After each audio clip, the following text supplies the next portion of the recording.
Good afternoon, welcome to Exit Through the Gift Shop. Today we're in Mission, BC to check out the Fraser River Heritage Park, which is the former location of the St. Mary's Indian Residential School, the last Indian residential school to operate in British Columbia, which ran up until its closure in 1985.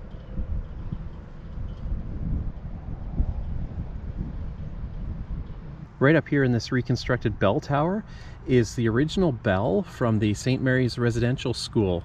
The bell itself was cast in New York in 1875 and was used as the school bell until the old school was demolished in 1965. Right now I'm standing on one of the foundations of the residential school buildings that are still scattered around the property. These were built in the 1860s and were used until the mid-1960s when they were torn down because of disrepair. This foundation marks the location of the former grade 10 classroom. And over here, just a little bit further down, is a smaller building which would have been a fire brigade and slaughterhouse. Next we found the boys' dormitory mission house. This was built in 1884, and you can still walk right down into the foundations. You can see a lot of the old stonework right along there.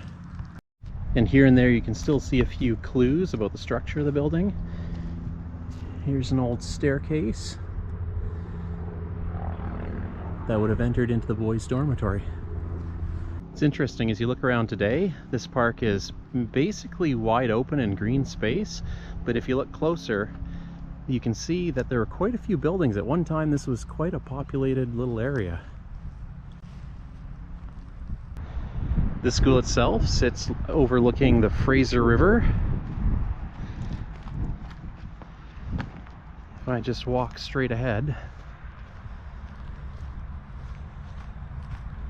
you can see the river right down this slope.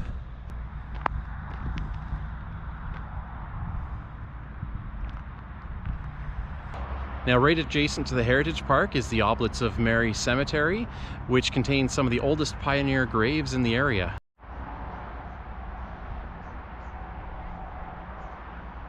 We're going to enter through this ancient looking gate.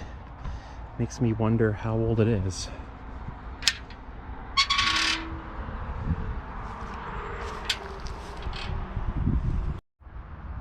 This small patch of land was the final resting place for some of the priests, bishops, and even students of the original residential school.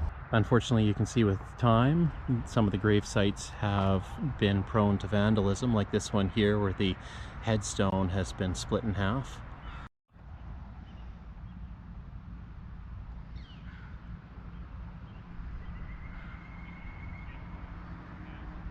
Some of the gravestones at this site are as new as 1955, although some are a fair bit older, like this one for Anne McDonough, who died September 21st, 1879, in remembrance of H.R. Brown, who died January 1892 at 21 years of age.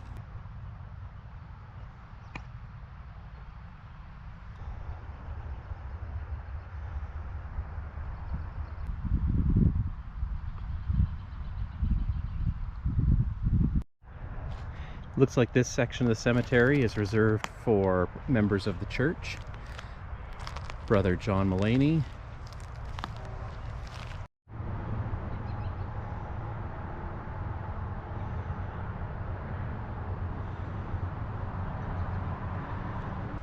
Brother Patrick Harkins.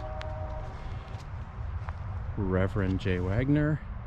High up on the hill above the Fraser River Heritage Park sits the Grotto of Our Lady of Lourdes. In 1965, deterioration and safety factors forced a demolition of all the mission's buildings. It looked like the grotto was going to be lost forever. However, the Mission Heritage Association stepped in and began plans for the reconstruction of the grotto in the 1980s. A new grotto was opened in May 1997. It's hard to imagine that what's today a quiet community green space was once the site of one of the darker periods of Canadian history.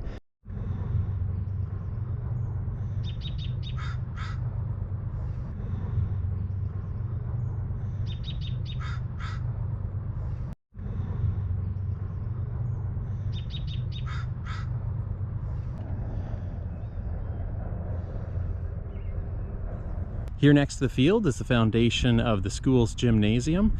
The original building on this location was built in 1884 and a replacement was built in 1948. You can still see a lot of the concrete underlay which sat below the gym's floorboards.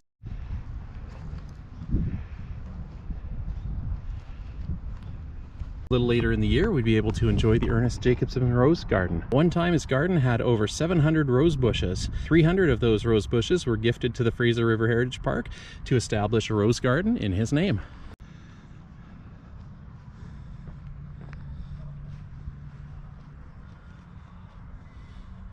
Hey, isn't this nice? We got a couple of rabbits right here out front, just grazing and enjoying their dinner. Oh, you don't care that I'm here at all? Ah, you're used to people. Thanks for joining us today to explore the Fraser River Heritage Park. This site has been turned into a beautiful community green space, but if you look just a bit closer, you can still see the fingerprints of history. Remember to hit that subscribe button so you can stay up to date on all our latest adventures, and check out our interactive map to see all the other cool abandoned and historic places that we've already been to. Until next time, it's time to exit through the gift shop.